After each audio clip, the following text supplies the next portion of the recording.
Nilisema tunapoelekea vita itakuwa ni ngumu na itakuwa ni mbaya sana, italeta madhara makubwa sana. Yaani mbali na watu kushabikia vita, kiukweli tuombe Mungu vita viishe. Tulipofikia sasa, tuombe Mungu vita viishe, kwa sababu kila nchi saizi imebaki kwenye engo ya kuprove kwamba yenyewe ina nguvu zaidi ya nchi nyingine. Ndipo tumepobaki sasa. Baraza la wabunge nchini Iran limekaa na limeleta sheria mbalimbali, lakini limepitisha ongezeko la bajeti ya bilioni 222 kwa sababu ya hii vita. Na huku tena Israeli huko wamepitisha sheria ya kuwanyonga mateka ambao kiukweli 90% ni wa Palestine. Lakini pia katika mchakato huo baraza la bunge la Israeli halikuweza kumalizika kwa muda mwafaka, kwa sababu mashambulio yaliendelea kama kawaida, na baada ya Iron Dome kutoa alarm, wabunge walikimbia. Watu wanahoji, kama nyinyi ndio wahusika wakuu wa vita hivi, watu wa ulinzi, mnakimbia. Sisi tumechoka kukaa kwenye mandaki, tumechoka. Kama tumechoka, fanyeni mpango hii vita viishe. Maandamano Israeli yamekuwa mengi sana, mashambulio kutoka sehemu zote, wanashambulia saizi. Iron Dome imeshindwa kufanya kazi. Air defensive ya Israeli saizi haifanyi kazi yoyote ile. Kimechobaki tu ni alarm alert, ni kutoa tu mlio wa sauti kuwapa watu signal kwamba yanakuja, kimbieni. Sasa watu wataendelea kukimbia mpaka lini? Hezbollah huko wanafanya yao. Kwa mara ya kwanza Northern Party huko wamekiwasha vibaya. Wanajeshi wa Israeli matekwa. Inakupa picha gani? Inakupa picha kwamba tayari tumefika kwenye hatua sasa kila nchi itaanza kutumia chochote ilicho nacho ili kuweka tu heshima. Sasa tukifika kwenye hiyo hali, vita imefika pabaya. Milipuko kadhaa imeonekana nchini Iran, mpaka sasa hatujapata ripoti kamili. Kunaonekana kwamba mashambulio yanazidi kuendelea. Kuwait na Bahrain pamoja na UAE ziko hatarini sana kushambuliwa moja kwa moja na serikali ya Teherani, kwa sababu Teherani inasema hizo troops za Marekani, hizi nchi tatu ndio watafikia ama ndipo wamepofikia. Sasa lazima washambulie kivyo vyote vile. Maisha yanaanza kuwa magumu. Hakuna mtu aliyotegemea kama nchini Marekani saizi kutakuwa na wimbi la upandaji wa bei ambao litasababisha watu kwenda against na Trump policy. Mpaka saizi maandamano yanazidi kuongezeka. Over 7 million people plus, zaidi ya watu milioni 7 wameandamana.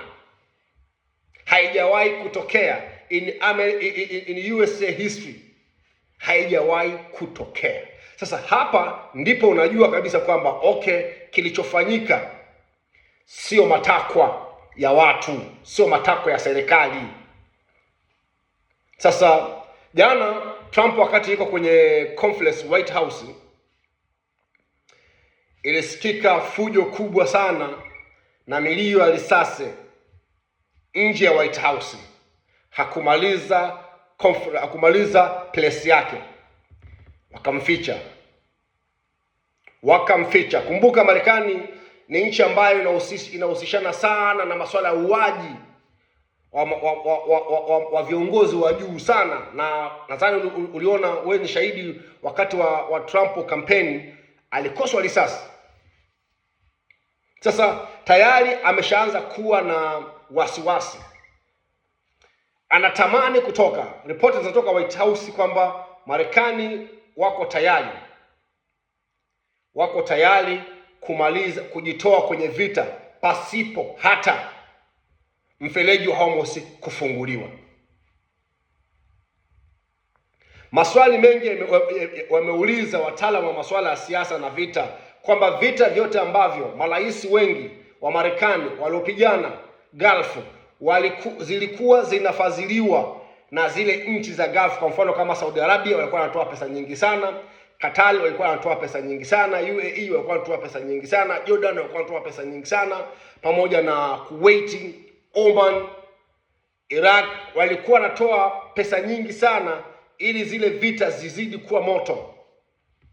Swali la msingi wanauliza, Caroline Leavitt, msemaji mkuu wa Marekani, anaulizwa swali, hii vita inayoendelea nani analipa pesa?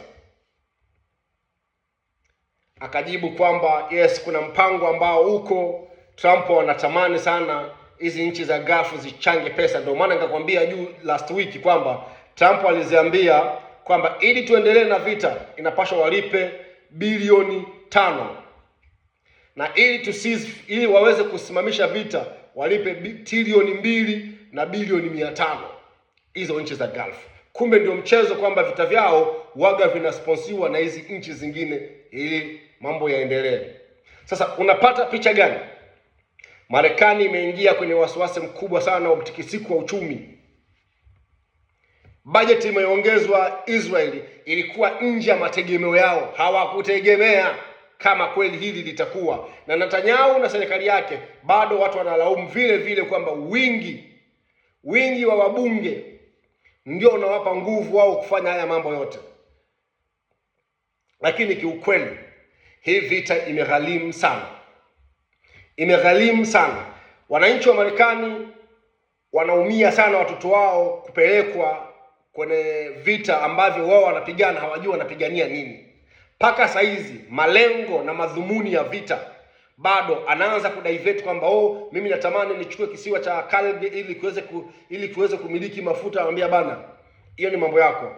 Sasa wewe utabaki unashangilia, unashabikia, lakini kiukweli tayari Marekani na Israel wameingia kwenye hasara kubwa sana. Though Iran pia na yeye ameingia kwenye hasara kubwa. Ndio vita, lazima watu wafe, lazima fedha itumike, kwa sababu vita ni fedha. Sasa utajiuliza, wanamuuliza maswali, zile meli hizo meli hizo za kubeba hizo fighting jet zilienda kule kufanya nini? Mpaka saa hizi anakosa jibu. So ndugu zanguni, kiukweli Marekani na Israel wameshikwa pabaya, kwa sababu wao, ndio maana kwa nini tunasema hivi? Kwa sababu wachambuzi wengi wakubwa wanasema Marekani na Israel nyinyi vita imewashinda, kwa sababu mnayepigana naye hakufaa kuchukua paka hizi siku zote. Leo tunaongelea leo tarehe 31, hakufaa kufika paka saa hizi, hakufaa kufika paka leo hii, hakufaa kufika paka hii, kwa sababu budget, uwezo mkubwa, lakini nyinyi mmefeli. So hao ni wachambuzi wakubwa wa siasa ndani ya